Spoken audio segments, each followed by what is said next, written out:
Dear viewers, আপনারা যারা দুর্গন্ধের জন্য খাসির কলিজা খেতে চান না বা খেতে পারেন না, তারা যদি আমার এই রেসিপিটা ফলো করেন, আমি 100% গ্যারান্টি দিয়ে বলতেছি আপনাদের খাসির কলিজা একটুও দুর্গন্ধ থাকবে না।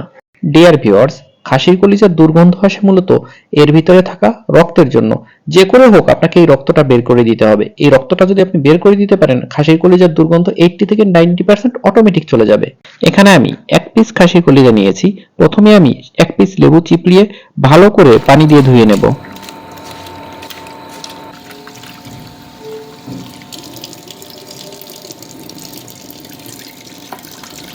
এ পর্যায়ে আমি লবণ এবং হলুদ মিশ্রিত পানির সাথে এই কলিজাটাকে 10 থেকে 20 মিনিট টকবক করে ফুটিয়ে নিব। এতে করে এর ভিতরে যতগুলো রক্ত এবং ময়লা আছে সব বেরিয়ে যাবে। এই ময়লাটা প্রচন্ড দুর্গন্ধযুক্ত।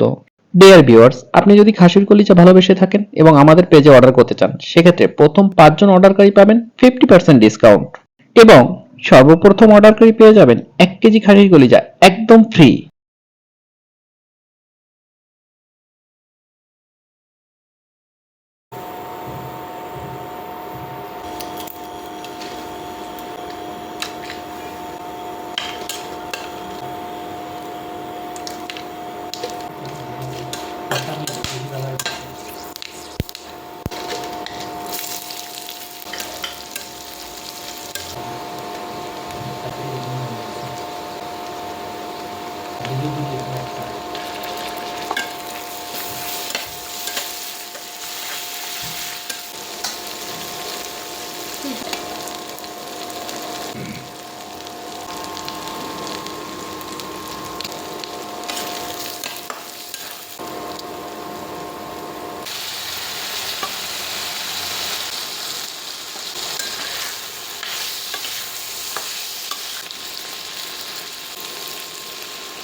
ডিয়ার ভিউয়ার্স, এটা হচ্ছে মান কচু।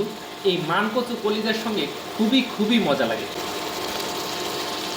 ডিয়ার ভিউয়ার্স, এই মানকচুকে কিন্তু আমি 5 মিনিট এক পিস লেবু এবং লবণ দিয়ে মাখিয়ে রেখেছিলাম এবং তারপর ধুয়ে নিয়েছি। এতে করে এই মানকচুতে আর কখনোই গলা ধরবে না।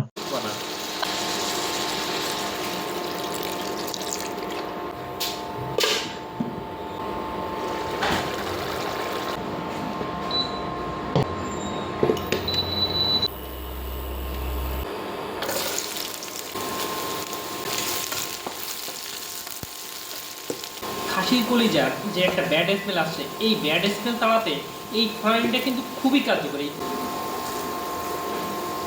এই ফড়ানিতে আমরা ব্যবহার করছি রসুন, পেঁয়াজ, শুকনো মরিচ এবং সামান্য পরিমাণ জিরা।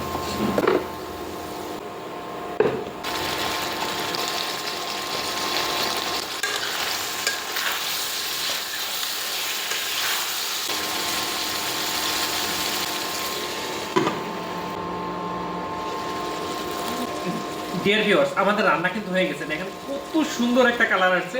এখন আমি দিয়ে দিচ্ছি সামান্য পরিমাণ জিরার গুঁড়া, উপর দিয়ে ছিটাই দিয়ে দিচ্ছি সামান্য পরিমাণ জিরার গুঁড়া।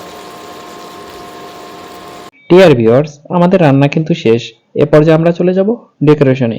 ডিয়ার ভিউয়ার্স, এরকম আরো ইউনিক রেসিপি পেতে আমাদের চ্যানেলটা সাবস্ক্রাইব করতে পারেন। আর যদি আপনি ফেসবুক অথবা টিকটক থেকে দেখে থাকেন, সেক্ষেত্রে আমাদের পেজটা ফলো করতে পারেন।